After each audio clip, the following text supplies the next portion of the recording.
Totally Useless Information with Nick and Roy is brought to you in part by Tom's Place, the finest in men's fashion, located in Toronto at 190 Baldwin Street, in the heart of Kensington Market. Or visit toms-place.com.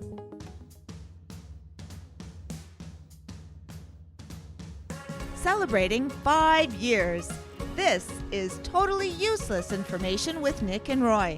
Listen, laugh, and learn. We all use batteries, but who invented the first battery? Wow. If you created a sitzmark, what exactly happened? Hi, I'm Nick. And I'm Roy. And this week, and for the past 5 years, and hundreds of episodes, we have been searching the internet and scouring the internet to find out these totally useless information tidbits just for you. Plus, we'll answer your question in the mailbag segment, and a listener there wants to know about the fear of thunder. What a wuss. And in the news, get up and boogie in the disco, John. Totally useless information. It's everything you never needed to know. You don't get a rest in that restroom. No, you don't, and platform shoes not required. Innovations, ideas. The Totally Useless Information Podcast presents Inventions. She sounds so authoritative, doesn't she? She's very authoritative. That voice lady. Hey, thanks very much for joining us. Yes, we are just about approaching, well, next week, you will hear the very merry, totally useless Christmas show around the world. And that means that because we're in 75 different countries, we will attempt, in the 1 hour, we will attempt to give you Christmas traditions from every single one of those 75 countries. Will we make it to the end of the hour? Who knows? Plus, I'll tell you all about how much the 12 days of Christmas would cost in 2024. But enough about Christmas. Here's an invention that I think all of us have played as kids, played with, actually. What? You're playing with something? Yes, we played with the Frisbee. Yes. Ancient Greeks were the ones basically competed in discuses from the 8th century BC. They threw other disc-like objects throughout the centuries, but at the end of the 19th century, the Frisbee family opened up a bakery in Connecticut. So students from Yale University bought the Frisbee pies and cookies and reused the tins and lids as discs to throw. And the word Frisbee, of course, was stamped on each pie pan. So it was a Frisbee family pie pan. How cool. How cool. So meantime, this is why people listen to this show. But wait a minute, that's not even the invention. So what this guy did on the West Coast of the United States, inventor Fred Morrison, he'd been throwing cake tins and developing them into discs to sell. He eventually called them Pluto platters. And in 1955, the founders of the toy company Wham-O, remember Wham-O? Sure. saw Morrison selling his discs in L.A., and then basically, before you know it, Wham-O produced Pluto platter Frisbees. And so then eventually they changed it to just Frisbees. And millions of them have been sold over the years. It'd be nice to get my hands on a Pluto platter, one that says that, right? Yeah, exactly. The original water pump was invented by an ancient Greek. His name, Archimedes. Oh, yes. He invented the screw-like gears that would be able to transform water into a movement to pump the water and create irrigation. Those screw-like gears are called the Archimedes screw. Yeah. Which would eventually give people the ability to move water from, let's say, a river hundreds of miles to another place. So it is because of Archimedes that we have the original water pump. I'm pumped just hearing about it. Now, I don't. In all the years that we know each other, we're playing with things and pumping things. They can get on with the show. Exactly. Now, I know we know each other many years, the 40+ years of friendship. I'm not sure. Were you ever a fan of mosh pits? Have you ever attended one? You know, I like mashed potatoes. No. But, so it's a particular concert where there's a mosh pit, okay? So now here's a problem. The problem is that, when you're in the middle of the mosh pit, you're crowded, and then what if you have to go to the bathroom? Well, that's why they call them mosh pits. Well, Nick. well, have I got a product for you? Introducing the Pit Diaper from Liquid Death. Now you never have to leave the pit or worry about leaks ever again. Powered by Depend Guards, the Pit Diaper locks away recycled Liquid Death mountain water, flavored sparkling or iced tea, and helps neutralize odor instantly. The Pit Diaper offers trusted all-show protection.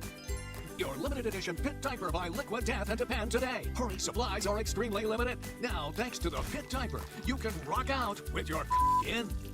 Yeah. So basically what it is, it's a product that's like the pens, but it's in pleather.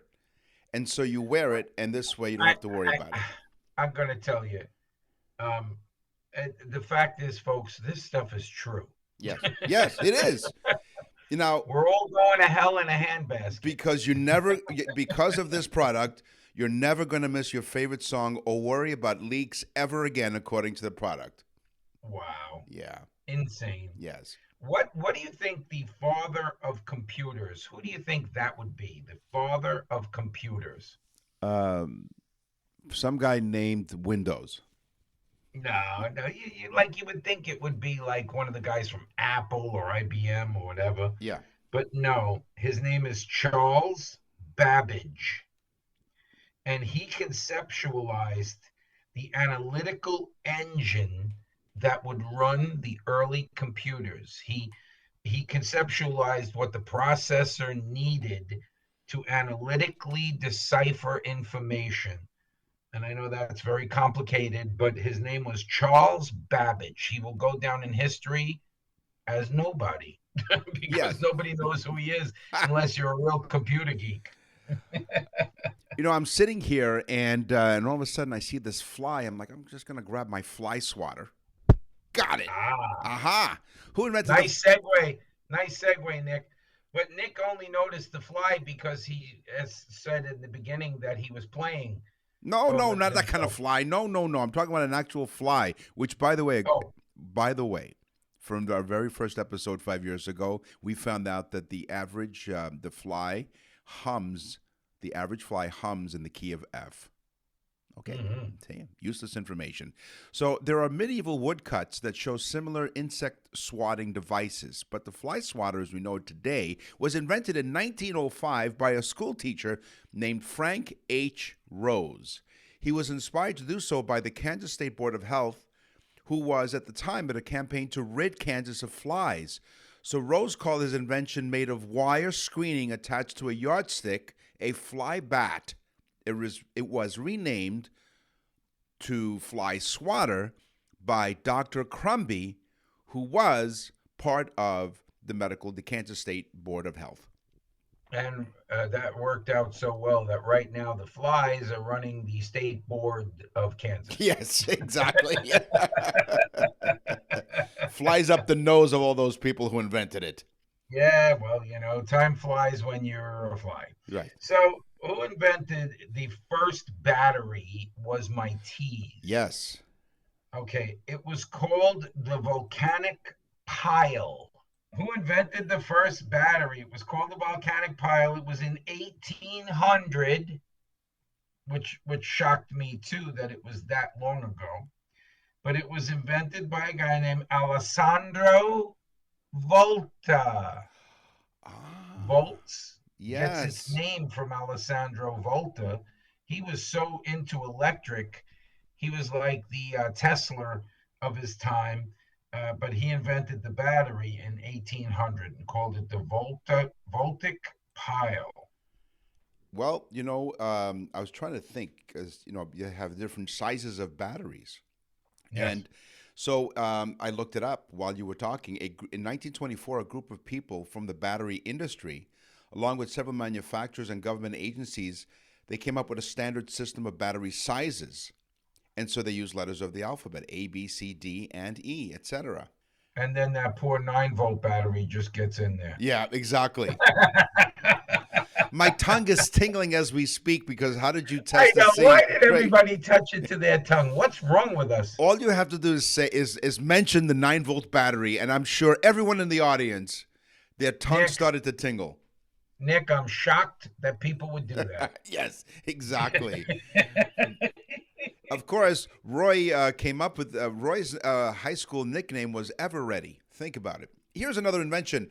So the door kept slamming. So what I had to do was I had to grab a doorstop.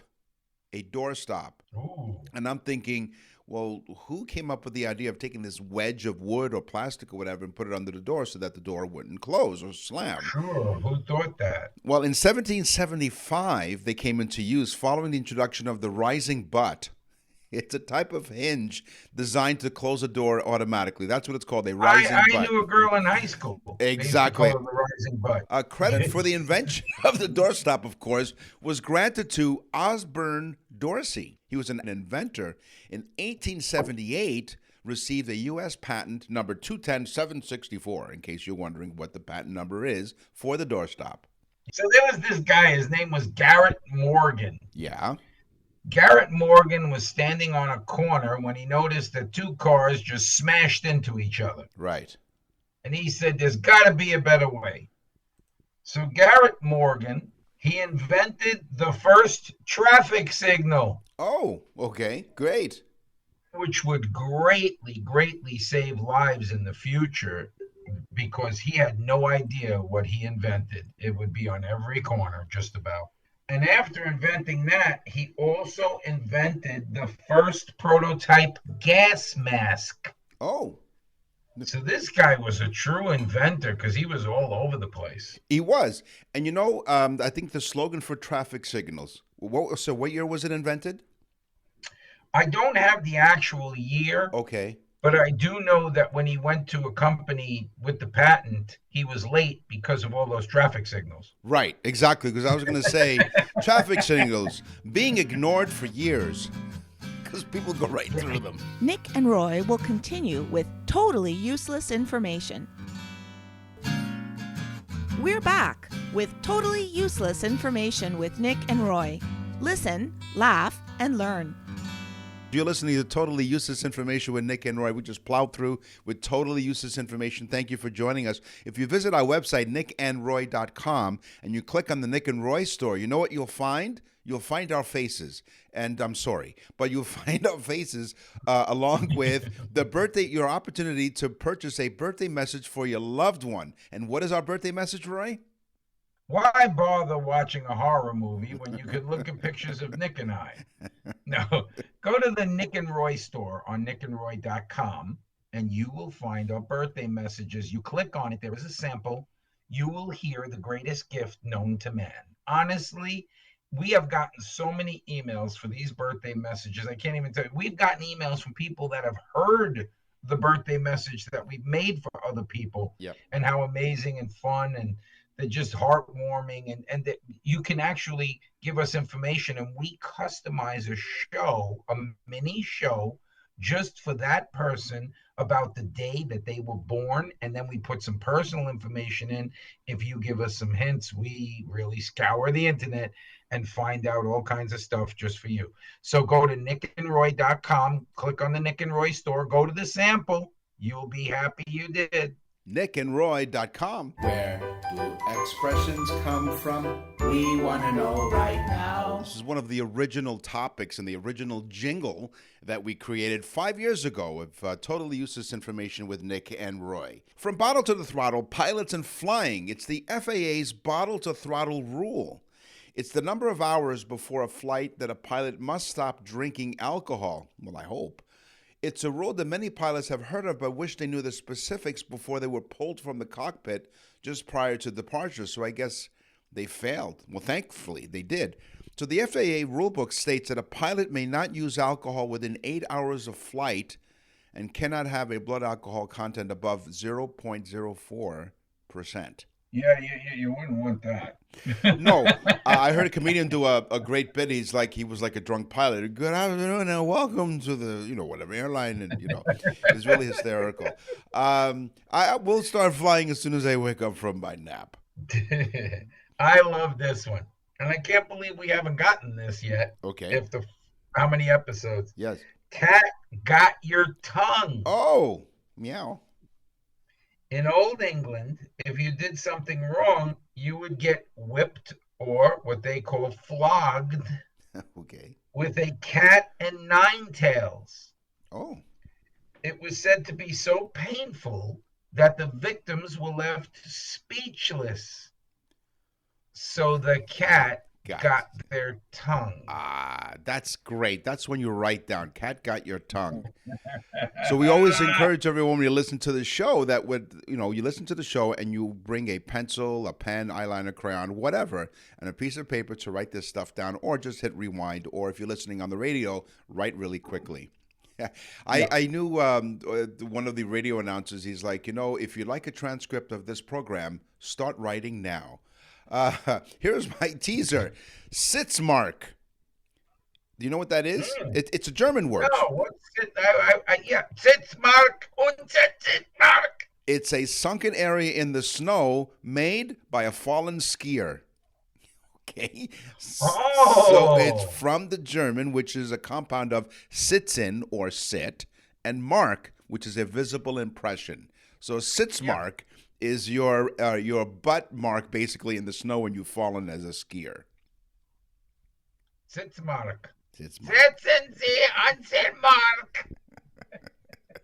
Awesome.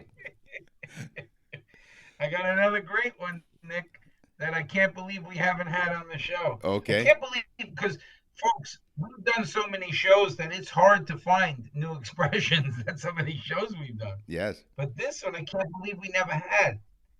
The walls have ears. Oh. It's an expression. Shh, be quiet, because the walls have ears. Okay. Why do we say that? Well, Queen Catherine de' Medici had tubes put into the walls of her palace, the Face le Louvre Palace. Right, yeah. Oh, I love your French. The Louvre. All right. I thought that was a toilet. But anyway. Yes. But she had these tubes put in the wall so she could put her ear on the tube and hear what was going on in the rooms next to her, so she could get all of the scoop on her political rivals. So the walls did have ears. That's great. Now, we did have a similar expression from what I remember in all of the past 5 years of Totally Useless Information with Nick and Roy. We've heard about the expression, if I were a fly on the wall.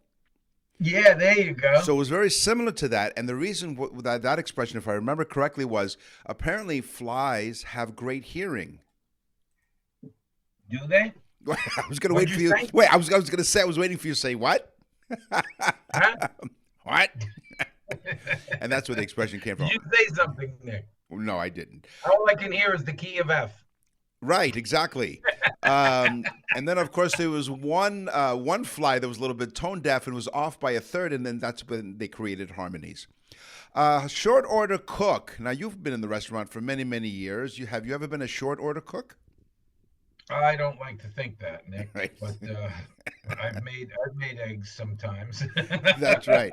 So short order cooking is the preparation of inexpensive restaurant foods that are quick to cook. Many small eateries serve only short order items, which includes like griddled or fried and grilled foods and sandwiches, etc. Short order cooking is common at Greasy Spoons and diners, a place where Roy and I have often frequented over the years. Earlier in our youth, yes. A cook responsible for a short order cooking is called a short order cook. Now, according to the U.S. Bureau of Labor Statistics, it defines the role of a short order cook as those who prepare and cook a variety of foods that require only a short preparation time. Makes sense. Cold feet. Where did that come from, Nick? Well, marriage, because after 20 some odd years, like, oh, my feet are cold. Is that what that means? They got to rub them? No? Yeah, no. No? Okay. I got it all wrong then. You're lucky my wife gets into bed with me, nevertheless. Rub my feet. Cold feet refers to soldiers who would wait in these trenches before they attacked, and it was winter, and their feet would freeze. They'd get frostbite of the toes. and they would lose feeling in their feet, so they were unable to run across the battlefield. And they were told, go, charge, and they couldn't because their feet were frozen. So they'd say, they just didn't do it because they had cold feet, because some soldiers would say, my feet are cold, so I can't go into battle, and use it as an excuse not to do something. And usually that expression is referred to when someone backs out of a marriage or of a wedding, actually, right? Because they got cold feet. Wow. Right. They were left high and dry. It's an expression that someone who needed help did not have anyone that would come to their aid. So they left high and dry. It comes from the shipping world, where a ship would dock when the tide was in, got dry docked or stranded when the tide went out.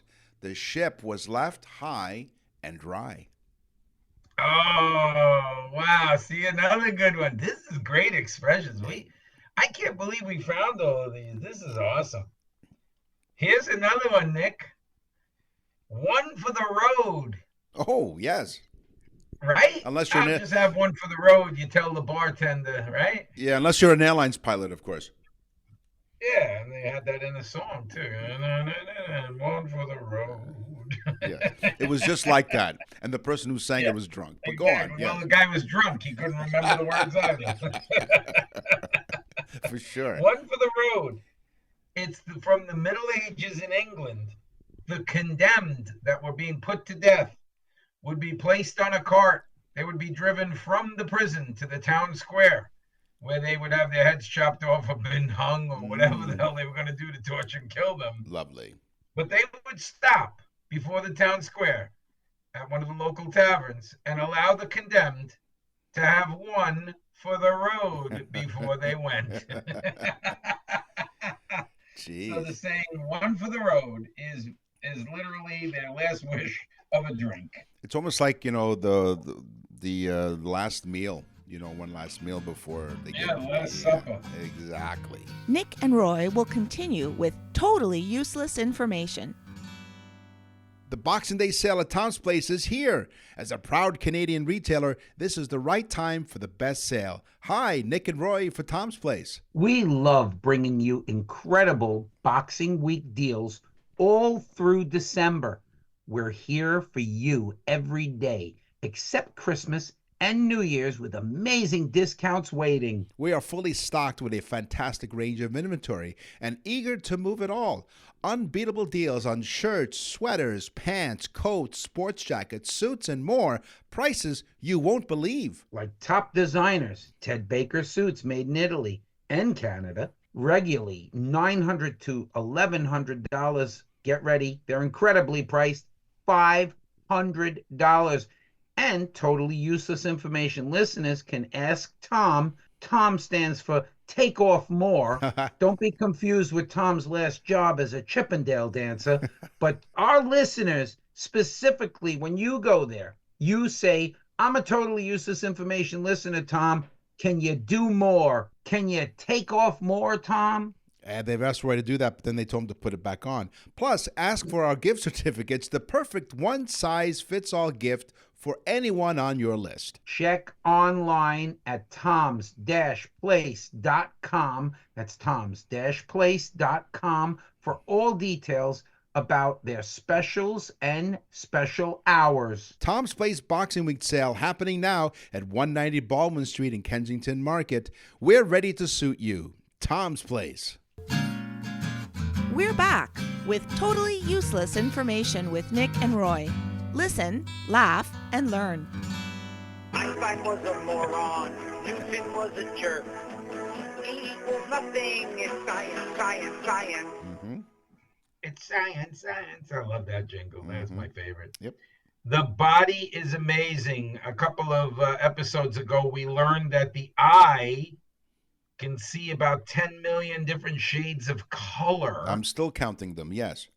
Yes. Isn't that amazing? 10 million different shades of color. It pixelates them, and then we see an image so clear. Yeah. Isn't that amazing? It is. But here's another staggering number. The nose can remember 50,000 different scents. So when we smell a rose, we know it's a rose. When we smell something else, we know exactly what it is. Yes, exactly. But we can keep our nose understands the scent, files it in our brain, and we can store over 50,000 individual scents. Wow. That's Which interesting. is in America that would be $500. Right, yeah. But here's the thing, though. Someone would have to come up with the idea saying, you know what, I wonder how many different scents that our nose can sense. And so they came up with this idea. Then they would have to sit there and do this research, extensive research, for them to discover 50,000 of them. Wow. Yeah, that's a lot of stuff to smell. It is. Well, That's especially a lot of empty brown paper bags. Yes, of course. Remember when we were kids, they would do that at like the science fair? Yeah. Put your hand in this bag, put your nose on this bag. That's right. Yeah, now we use it for when we hyperventilate. Polar night occurs in the Canadian territory of Nunavut, and it happens during November. Now, Nunavut is way up north in the territories here in Canada. Polar night occurs in the regions located above the Arctic Circle, where the sun does not rise above the horizon for an extended period of time. This phenomenon happens because of the tilt of the Earth's axis, causing these regions to experience continuous darkness for very limited daylight. And in some parts of Nunavut, especially in the far northern regions of it, polar night begins in November and lasts for weeks or even months, depending how far north you are, in complete darkness. I've always told Nick you look so much better in Nunavut. Right. I'm in the dark here. Understand? I'm in the dark here. I'll take a flamethrower to this place. Yes. Now, we don't like the scent of a woman. Yes. With cold feet. That's one of the 50,000, by the way, scent of a woman. That's right, yes. Good point. Now, this next one is not mine, but Uranus. Yes. Uranus. The planet Uranus. Uranus. Is tilted. Uranus is tilted at a 90. It's tilted at a 98-degree angle. Right. That's almost horizontal. 100% would be horizontal. That's right. So it's not like the Earth, which is basically up and down. It's side to side. So it spins up and down, not right to left. It's one of the only planets that spins up and down on its axis, not right to left. Kind of reminds me of the doorstop invention I talked about earlier, the rising butt. It's not the same thing, I don't think. Yeah, pretty much, I would think. Yeah. I would think if you stand in one spot in the middle there, you'll go flying right off the planet. Exactly. So now, much for Uranus. Yes. Now, it's a real pain right there. Now, earlier, maybe this is a theme in the show, but earlier we talked about this product where, you're in a mosh pit and you have to go to the bathroom and maybe, you can just take care of things. But really, according to science, holding your pee, is not a good thing. So if you do it every so often, generally you think it's harmless, but there are some cases in which behavior can pose threats to your health, especially if it's a regular learned behavior, according to Dr. Jason Kim. You want to let it out, Nick. Well, exactly. You just want to let it out. Dr. Jason Kim, a clinical associate professor of urology, not myology, but urology, at the Renaissance School of Medicine at Stony Brook University on Long Island. These risks stem from the reasons why we urinate in the first place. So, according to Dr. Kim, there's a complex neurological system that controls urination. Your kidneys make urine, and then it's funneled down to the tubes called ureters to the bladder. We all know this. The normal bladder... Do we, Nick? Yes, we do. Now, here's something really interesting. The normal bladder's capacity is about 400 to 600 cubic centimeters, or 400 to 600 milliliters, or 13 to 20 fluid ounces, to give you a reference. Once the bladder... That's not even one big gulp. No, it's not, exactly. But once the bladder's about half full, nerve receptors tell the brain it's time to go pee. And the brain tells your bladder to hold it until a socially acceptable time to urinate. Now, you're wondering, and I see the look on your face, you're wondering... Yeah, I'm wondering, what the hell is a socially perfect time to urinate? I know that you're wondering why we built this way. Because if we just peed as we were just walking along, the predators would smell us. And Oh. so through evolution or whatever, it was really important for us to urinate. There you go. Yep. There you go. You know, I read that book, Yellow Streams, by I.P. Daly. Right. It was a great book. And now we're going to talk about Neptune. Yes. It has Chicago beat. And by saying that, I mean this. And you're going to love this one, Nick. Yeah. The winds on Neptune routinely clock in at 1,500 miles per hour. Now, I went through Hurricane Helene Yes. and Hurricane Ian. I think Ian was 106 miles per hour was the top clock on it. 106. This is 1,500 miles an hour. It would obliterate most structures in its way. For sure. Wow. So much for a beautiful two-story home in Neptune. Yes. And of course, Neptune is downwind from Uranus. Yeah, you talk about passing wind. Yes. So we've heard of intermittent fasting. Yes. It's a dietary. As opposed to intermittent slowing, which is what I do. No, but this is fasting where it's a dietary pattern where there's a time restriction on eating and one eats for a certain amount of time each day and fasts for the rest of the day. Now, according to some research, doing this can affect or impact hair growth. Okay. Now, being follically challenged, I was really curious about this. So the mice in this experiment were shaved and then fed, in this intermittent fasting routine. Upon analysis, scientists found that the mice had partial hair regrowth after 90 days compared to the other group, the control group, that had regrown most of its hair after 30 days. Oh, so fasting, you lose your hair? That quickly, yes. Researchers have believed that this is happening because hair follicle stem cells required for hair growth cannot handle the oxidative stress caused by the body switching from using glucose to fat, etc., during intermittent fasting. So, of course, we don't give you any medical advice. Thank goodness we don't. But all we can say is check with your doctor if you wish to go on one of these intermittent diets because it's not for everyone. Especially because the fasting never worked for Nick losing weight, but he did certainly lose his hair. That's right. Exactly. I lost something. He fasted and fastly gained weight. Right. Yes.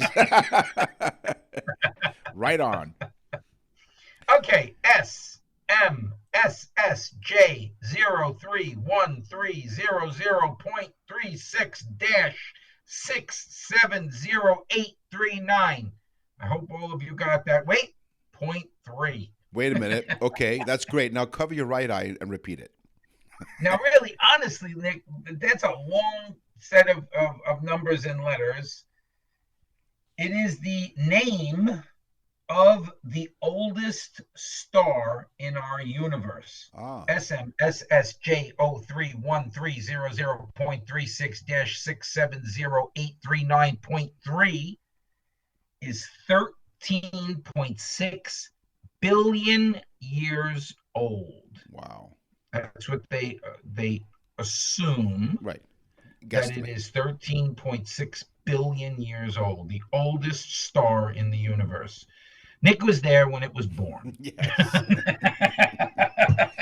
And I lost count after 0.2. It was a hot baby shower. It was. Oh, wow.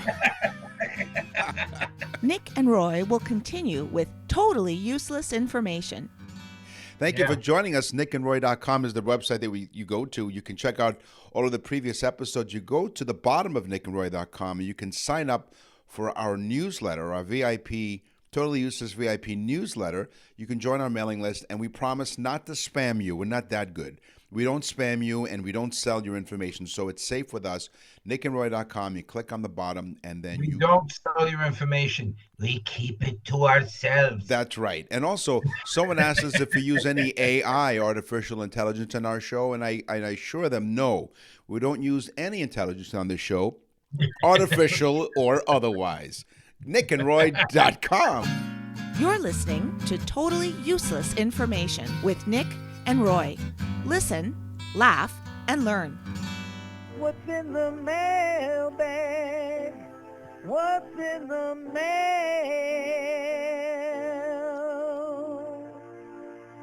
Harper. Harper was in the mailbag. Mm-hmm. That's a name you don't see every day. Harper. No.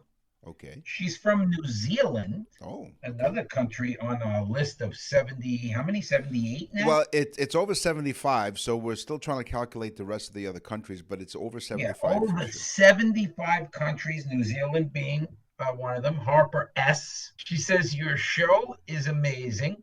I like her already. You both are really great. She's really on a roll. Yes. Yes. Your show should be played. Now get ready for this one, Nick, and I like this idea. Your show should be played in school to teach our kids who could really use it. Your information is more information than my child gets in school. Oh. I literally force my child to listen to you. Now, see how they have to force these kids to do this? Yes, of course. She said the word force, but she said, I force my child, LOL, to listen to your show every week. Wow. And my child is better off for it. Harper, thank you, thank you, thank you. Yes, this information that we have, whether it be totally useless or not, it is really cool stuff. So, and it's stuff that may, at some point in their lives, they're going to use this as like a come on for an elevator pitch or something in their lives. And it is really important to know these crazy, crazy facts. I think New Zealand was made a country in the 1500s. At this point, I think it's a little pretentious for them to say New Zealand. It should be Old Zealand. Right. Frank from Milwaukee, Wisconsin wrote to us and said, Dear Nick and Roy, we love listening to your show. We never miss it. First, we go to your website. He said Schlemiel, Schlemazel, Hafenpfeffer Incorporated. Right. Hafenpfeffer went to our website, nickandroy.com, and he wrote nickandroy.com because it's burned in their brain now, nickandroy.com. Then we downloaded your previous episode. Now, here's my question. I'm afraid of thunder and lightning. Thanks for listening, Frank, but what it was. Is there a name for this? I would like for you guys to find out. It's called astrophobia. Thank you very much. But here, however... The fear of thunder and lightning. Is astrophobia? Phobia. Phobia. Okay. Now, first of all, let me tell you that up here in Canada, one of our radio stations, CKLW, on the iHeartRadio Talk Network, which is where we're on, coast to coast to coast in Canada, Windsor, Ontario is the thunderstorm capital of Canada. Over 251 lightning flashes per 100 square kilometers happen every year when small pieces of frozen raindrops collide within the thundercloud. Other places that experience a lot of thunder, a remote part of Venezuela, is Catatumbo River meets Lake Maracaibo. It's a stunning location, but also home to a unique meteorological phenomenon where a storm chaser's dream is the Catatumbo lightning. And in the United States, Texas tops the list. 42 million lightning strikes in 2023 alone. On the show today, we talked about inventions, we talked about expressions, we talked about science. It's time for the news. And now, from around the corner and around the world, this is TUI News. All right, here it is, the Disco John. A chain of Kentucky convenience stores are attracting visitors and is going viral online for an unusual feature. When you go into their bathroom, a button turns on the disco dance party. Okay? Oh, my God. So 6 hop shops, I guess they call hop, locations in northern Kentucky have big red buttons installed in their bathrooms with a sign reading, do not push this button. Okay? Like, don't walk on the grass where people walk on the grass. It's not just raining men in there. Hallelujah. Mary Moss, the manager of the hop shops in Walton, says a winking photo of mascot Hopper the Frog on the sign is meant to indicate to customers they should actually push the button. And you sit down, Nick, you push the button and it goes, what a feeling! Yes. Pushing the button activates colored lights, a disco ball, and music in the bathroom, turning it into a miniature dance club. The bathrooms have been proven to be a big draw, and workers at the hop shops are reporting that many people come into the stores just to experience the disco bathrooms. Video documentation, wait a minute, there's video in there that happens, what happens when someone pushes the button and then goes viral on social media. Really, seriously, like, they have cameras in the bathrooms? I think the people are just filming themselves almost like a one of them selfie videos. Right, okay, like yeah. TikTok. Yeah, probably. And they press the button, and it's like, it's raining man. Hallelujah. According to the manager, she had a 60-year-old woman come out of the bathroom and told her that it was the best day of her life. Yes, it was the best day of my life. Oh, my God. She had the time of her life. Have you been to Kentucky? No, I haven't. I think you have. I have been all over Kentucky. I literally scoured the entire state. Yeah. From the beautiful horse tracks, like the Kentucky Downs, and I forget the name of the other one that we went to. It's beautiful. Yeah. And we got to see baby horses that were a day old, and just really, really cool stuff. But Kentucky can be an awfully interesting place. So I am not shocked that they have disco bathrooms. Well, if I would be a little more shocked if they have punk rock bathrooms. Well, this was the brainchild of the retail marketing manager, Damon Bale. The first bathroom was installed, the first disco bathroom, of course, was installed at the Hop Shop in Verona in February of 2023 and proved to be such a big hit.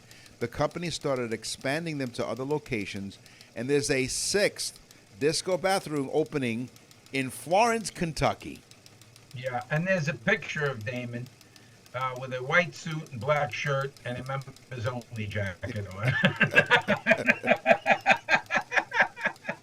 I think that is a great media thing. I really do. That is so smart. Yeah. I love stuff like that. Yeah. So some of the songs they like to play in there, I would imagine, would be "I Will Survive," "Don't Leave Me This Way." Here's one: Yeah. "Car Wash." Yeah. You know what I think? I would like gas station bathrooms to have outside of the bathroom like a clothesline at which you could take the clothespin off, put it on your nose, and then enter the bathroom because most of them stink. Exactly. And of course, let's not forget "Ring My Bell." That's all the time. That's all the time we have for this episode. That's for a very private. That's for a private encounter. Yes. Thanks for joining us. This is the end of this episode of Good Totally. thing they haven't played "Love to Love You, Baby." Yes. This episode has come to an end of Totally Useless Information with Nick and Roy. Thank you very much for joining us. We will continue to scour the internet far and wide well into 2025, and we will find more totally useless information just for you. And let's all say goodbye to Nick, and I'll stay on the show for a while. It is because of you and you alone that this show has become so successful and so popular, and we do thank you, and we do it for you. It truly is a labor of love, and we thank you, and we thank all our friends out there who email us and go to nickandroy.com. It is fantastic. Thank you, thank you, thank you. Please, again, tell a friend about the trend. Tell them about Totally Useless Information with Nick and Roy. And remember, next week we have a very merry, totally useless Christmas show around the world. I'm Nick. And I'm Roy. Thanks for listening. Totally Useless Information with Nick and Roy has been brought to you in part by Tom's Place, the finest in men's fashion. Located in Toronto at 190 Baldwin Street in the heart of Kensington Market. Or visit toms-place.com.